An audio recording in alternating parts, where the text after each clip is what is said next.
All right, so we are going to go ahead and talk about our last region of the colonial American era, and that is New England. Now, when you think about New England colonies, I want you to think about the phrase covenant colony. So do you know what a covenant is? Think about it. It's got that prefix co, which means together. If you were to make a covenant with someone, essentially you're making an agreement. And people who live in covenant colonies, my dog is going crazy. People who live in covenant colonies believed that they had made a very important agreement with someone in particular. So let's talk about what that is. When we talk about New England colonies, we're referring to Massachusetts, New Hampshire, Connecticut, and Rhode Island. Yes, there are additional places in New England today. They were not colonies. In fact, Maine is actually part of Massachusetts. Massachusetts is the most important New England colony, hands down. And it's also referred to as the Bible Commonwealth, which should tell you right off the bat, this is a place that was established for religious purposes.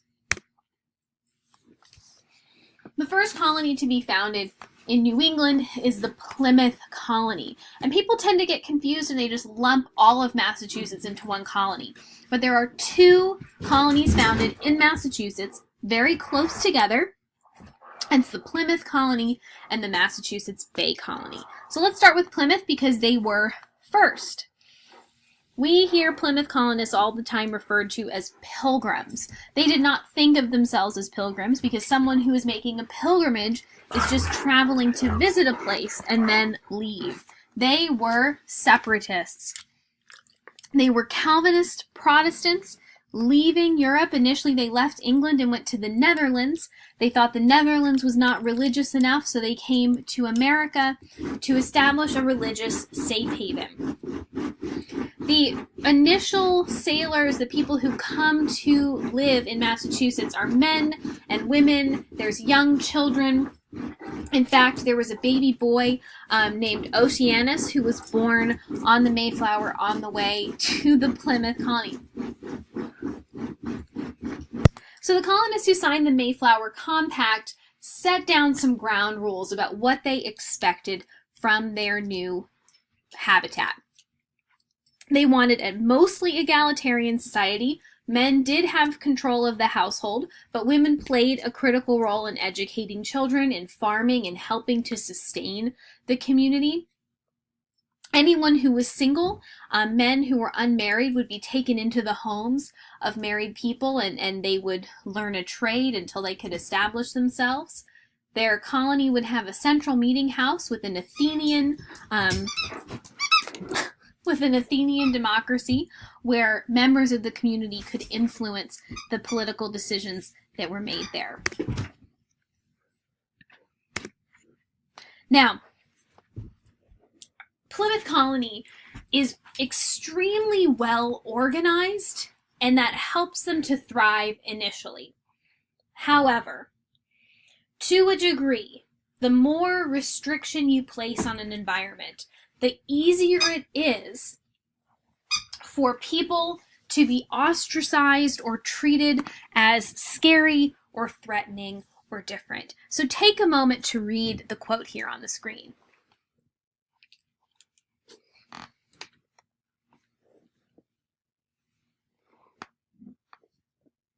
So if you're at all interested in early American history, one of the best books you can read is by Stacy Schiff, and it's called The Witches, Salem, 1692.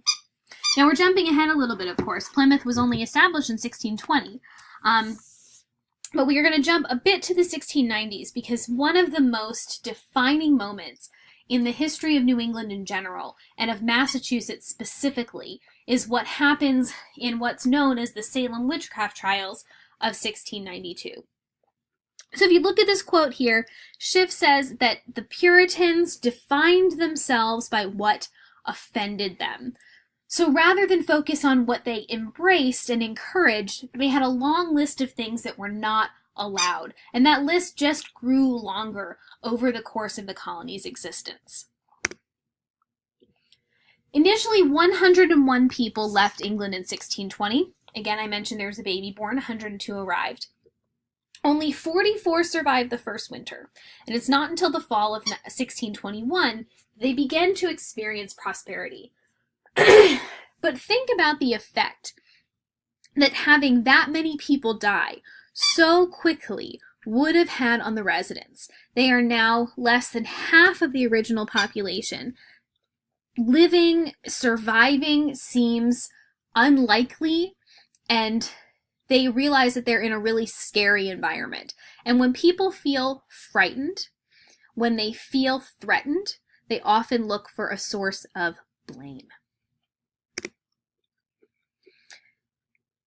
We now look at the early leaders of the Plymouth colony and the Massachusetts Bay colony and realize that while they were really, really good at getting people to follow the rules and follow the laws, they did so in a way that ultimately led to the persecution of anyone who stood out from their very narrow vision of what an appropriate New England colonist should be. William Bradford was the first leader in Plymouth. He spoke 6 languages, extremely well read. He knew those languages from studying the Bible in many different versions, looking at different translations. So while he had quite a diversity of linguistic experience, he was extremely intolerant of other faiths, and that dictated the way that Plymouth would develop over time. Now, if you take a look at this map, you can see that Plymouth colony starts on really what's now kind of the Cape Cod, southeastern shore region of Massachusetts, and the whole rest of Massachusetts was considered to be the Bay colony. They first arrive in 1628, and they charter a new colony in 1630 because those first arrivals were really just kind of on an expedition to see, hey, is this a place that we can live? They're doing a lot of shipbuilding, they're fur trading, they're fishing, they're cutting down timber, but the idea was that it would be a city upon a hill, that everyone would be busy, working, prosperous. This is this vision laid out by Governor John Winthrop. He grants rights of citizenship to men. They have a representative democracy. People can vote. There's jobs for everyone. There's lots of natural resources, but there's still extremely limited diversity and a very strict idea of what the right and wrong kind of person in this ideal city would be. Women had a very hard time finding their place in the Massachusetts Bay and Plymouth colonies. Women had tremendous responsibility, growing food, preparing meals, raising children. They were their children's teachers. They were supposed to be caretakers for anyone who was widowed or single who was coming into their home. So they had a lot of people to take care of, very few resources to do that with, and minimal influence over the politics of the place. Women got married, they had children. They were not permitted to read the Bible, but they were required to know it. So hearing the Bible read to them, and therefore hearing it interpreted for them, was very important. They should be seen and not heard, and something that often it's the subject of a lot of jokes, but it did happen with catastrophic results, is women who did not fit that norm were accused in many cases of witchcraft. Now, Anne Hutchinson is one such woman. Anne Hutchinson had 14 children, so we know this is a pretty tough lady. And Anne Hutchinson believed that anybody who was predestined, so if you think about world history too, Calvinists believe that before someone's born, God knows who's going to heaven and who's going to hell. And Anne Hutchinson said, well, if we think that somebody is predestined, then why do they even have to obey the laws on earth? God has already decided whether they are good or bad. Why follow any laws written by man? And she would give these speeches and talks, and she encouraged women to read the Bible and interpreted the Bible as granting more equality to women. And she was accused of heresy. Now, luckily for Hutchinson, because she had so many children, people really felt that executing her, which could have been, that is very likely what they could have done, that felt inappropriate because she had so many children. So instead she was banished to what becomes Rhode Island. So Hutchinson and her very large family established the colony of Rhode Island. So we're going to do a little paraphrasing here. I'm going to give you a few quotes. You're going to need a sheet of loose leaf paper. We're going to get some quotes from Anne Hutchinson as well as a few other people who are famous in the New England colonies. So on your loose leaf paper, I would like you to pause this video and paraphrase. Remember, you're not shortening, you're rewording these 3 quotes. Does that mean they have to be the exact same length? No, but I want you to figure out what she's saying and then put it in your own words.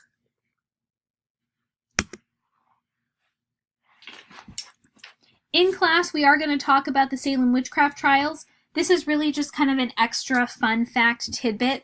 There's lots of great videos online. I'll post some to the channel so that you can take a look and learn more about the Salem witchcraft trials. But I am going to go ahead and stop this video for now and skip over our Salem portion. We're back and we're going to talk about Rhode Island, or Rogues Island, because it was often the place where people who got kicked out of Massachusetts would be sent. We talked about Anne Hutchinson. She's, of course, banished from Massachusetts Bay Colony. Roger Williams is another very famous person who was sent away. He was actually a minister in the church in the Massachusetts Bay Colony, but he was found guilty of spreading new, and yes, that's how they spelled it. There were no spelling rules at the time. Everything was phonetic. New and dangerous opinions. So he had a lot of ideas about, he thought that Christianity was much more equal and egalitarian than it was interpreted to be in Massachusetts. He was banished in 1636, and he establishes the Baptist Church in the United States in Providence, Rhode Island. So we've got 3 more quotes for you to paraphrase. On that same sheet of paper where you paraphrased Anne Hutchinson, you should now be paraphrasing Roger Williams. So pause or take a screenshot and complete your paraphrase of these. If you need to look up any words, that is totally fine. Now, there's not that much that you need to know about Rogues Island or Rhode Island. It's a pretty liberal settlement because there's people from all different backgrounds. Most of them have been kicked out of someplace else. No official religion. No taxes paid to a church or religious organization. And all men, regardless of whether they own property or what religion they believed in, all men could vote. Men, not women, but all men could vote. 2 more New England colonies that really are not as consequential are Connecticut and New Hampshire. Connecticut founded in 1614, New Hampshire in 1622. They're well, New Hampshire's somewhat coastal, but it's got a lot of rivers. There's a lot of fishing, fur trading, timbering, and they are just really serving more of an economic purpose in New England. Now, we're going to stop the video. Make sure you've got those 6 quotes paraphrased. In the next video, we're going to talk about the Great Awakening.